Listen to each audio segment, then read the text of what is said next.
This has got to be one of the closest comparisons I've ever done. Only one of these is a local RTX 3080.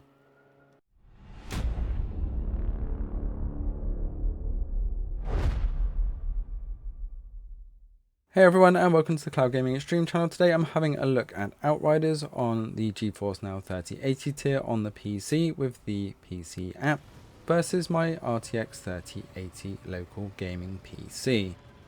Now this is a very difficult one to call, and as you can see here, it's very difficult to tell the difference between these two images. So take a guess in the comments below which one is actually the RTX 3080 local and which is the GeForce Now 3080 tier. So yes, one of these is being streamed and one of these is completely local. I'll give you a big hint, the one on the right is actually the GeForce Now version and the one on the left my local RTX 3080. I did actually play it on my local before I played on GeForce Now, and I was just in awe at the responsiveness and just how good this actually looked. Playing this meant that I pretty much, as soon as I finished this comparison, uninstalled Outriders from my local PC because there's just absolutely no need for me to waste that hard drive space when the GeForce Now 3080 looks this good. So let's bring it full screen and look at the local RTX 3080, concentrate on those explosions, that's where we're going to see any difference at all. But overall, the responsiveness and the frames per second, which you can see in the top right here, my local RTX 3080 pushing 100 plus frames per second in combat. And as we come over to the GeForce Now version, see I'm actually getting a 14 millisecond ping to my local data center. The stream is 120 milliseconds, and we're getting 70 to 80 in that big combat. And also those flame effects and explosions are still looking exceptionally good. We do see a little tiny bit of blurriness on the explosions at distance, but it's very, very difficult to tell when that's the only one you're looking at. As we see a lot of explosions going on side by side, see if you can actually tell the difference between the two.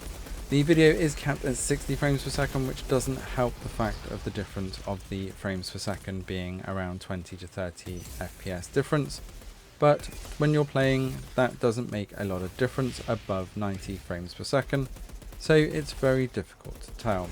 So again, inside in the combat, on the local RTX 3080 here pushing 100 to 115 frames per second, and there is a lot going on inside, as you can see with all of these bullet effects and explosions going on. As we switch over to the GeForce Now 3080 tier, you can see that we aren't getting quite as high frames per second as it's going between the 80 and 90 rather than the 100 to 115, so a drop of around 20 frames per second, but still performing exceptionally well.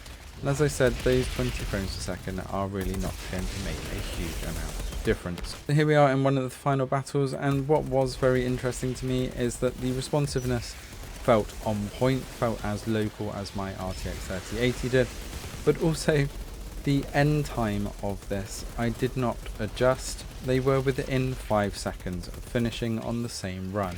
Overall, I am thoroughly impressed with the RTX 3080 tier, and if you are looking for an equivalent of the 3080 card in an actual PC, then the GeForce Now 3080 tier is definitely up there. The price difference though is somewhat staggering. My RTX 3080 PC cost me just under £2,000 when I built it. When the 3080 first launched, I was very lucky to be able to pre-order a pre-built with the 3080 in.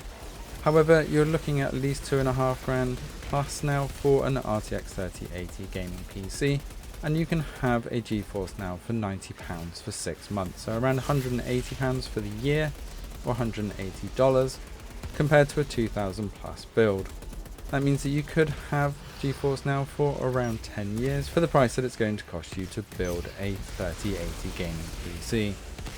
Let us know in the comments below what you think of the difference between the two here, and whether the 20 frames per second drop in Outriders especially is going to be enough to warrant that £180 a year price.